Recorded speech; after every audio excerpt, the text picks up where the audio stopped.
YCP ప్రభుత్వ హయాంలో స్థిరాస్తి వ్యాపారం చేయడానికి చాలా ఇబ్బందులు పడ్డామని భ్రమరా టౌన్షిప్ సంస్థ అధినేత గళ్లా రామచంద్రరావు తెలిపారు.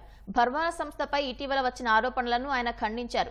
భ్రమరా టౌన్షిప్ తరపున పిడుగురాళ్లలో వేసిన వెంచర్లో వివాదం తలెత్తిందన్నారు. తమపై ఆరోపణలు చేస్తున్న వెంకట్రావుతో సంబంధం లేదని, రమేష్ నుంచే తాము భూమి కొన్నామని రామచంద్రరావు స్పష్టం చేశారు.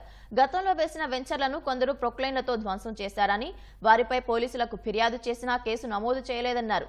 తన భార్య టీడీపీ తరపున ఎమ్మెల్యేగా గెలవటం ఆమెకు మంచి పేరు వస్తుందనే అక్కసుతో కొందరు బురద చల్లుతున్నారని రామచంద్రరావు మండిపడ్డారు. గత ప్రభుత్వం ఉన్నప్పుడు చాలా ఇబ్బందులు వివిధ రకాల ప్రాజెక్టు లొకేషన్లో చేస్తూ ఉన్న సందర్భంలో చాలా ఇబ్బందులు గత వైసీపీ ప్రభుత్వంలో ఎదుర్కొన్నాము.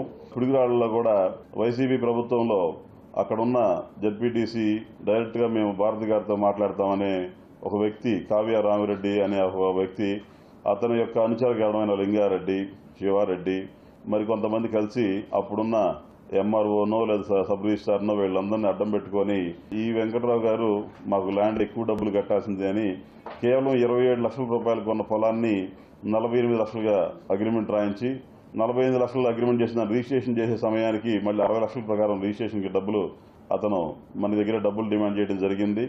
దానికి మనం ఒప్పుకోనందున మా రోడ్లై పగలగొట్టి కూడా మీరందరూ గమనిస్తే పోలీస్ వెహికల్ అదిగోండి నైట్ 2 గంటలప్పుడు పోలీస్ వెహికల్ కూడా వచ్చింది.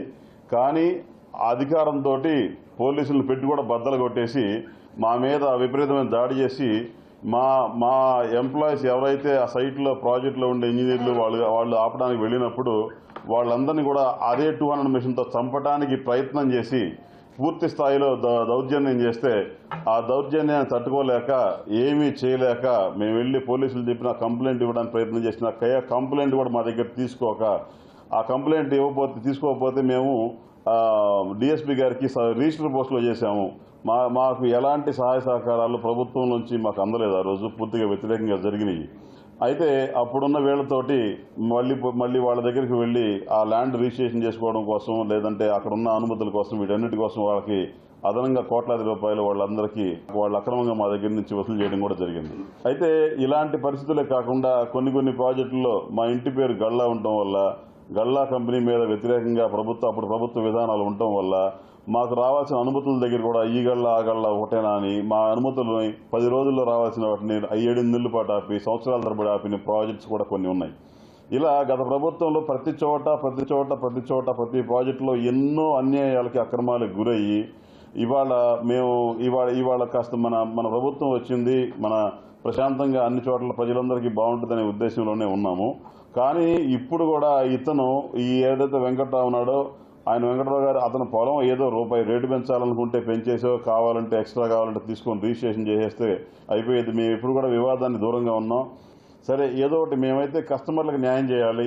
మేము చాలా చిన్న ఫ్యామిలీ నుంచి వచ్చాము, చాలా స్మాల్ లైఫ్ నుంచి వచ్చి అంచెలంచెలుగా ఎదిగి ఆ సర్వీస్ కొంచెం విస్తృత స్థాయిలో చేయడం కోసం ఇవాళ రాజకీయంలోకి వచ్చి శాసనసభ్యురాలుగా ఎన్నికయ్యి ప్రజలకు సేవ చేయడానికి ఆమె నిరంతరం జనంలోకి వెళ్ళి ప్రతిరోజు ఉదయాన్నే అక్కడ ఉన్న ఇమ్యూనిటీస్ ఇష్యూస్ కానీ అవన్నీ కూడా అధికారులతో ఎప్పటికప్పుడు మాట్లాడి చేస్తూ ఉన్నారు. ఈ క్రమంలో ఆమెకు మంచి పేరు వస్తుంది. ఆ మంచి పేరుని ఎలాంటి ఒక లిటిగెంట్ ఫెలో ఇలా మంచి పేరు సర్వీస్ ప్రజాసేవ చేయాలనే ఉద్దేశంలో ఉన్న వ్యక్తుల్ని డిస్టర్బ్ చేసే స్థాయిలో ఎవరు ఎంకరేజ్ చేయొద్దని నేను ప్రత్యేకంగా మిమ్మల్ని రిక్వెస్ట్ చేస్తున్నాను.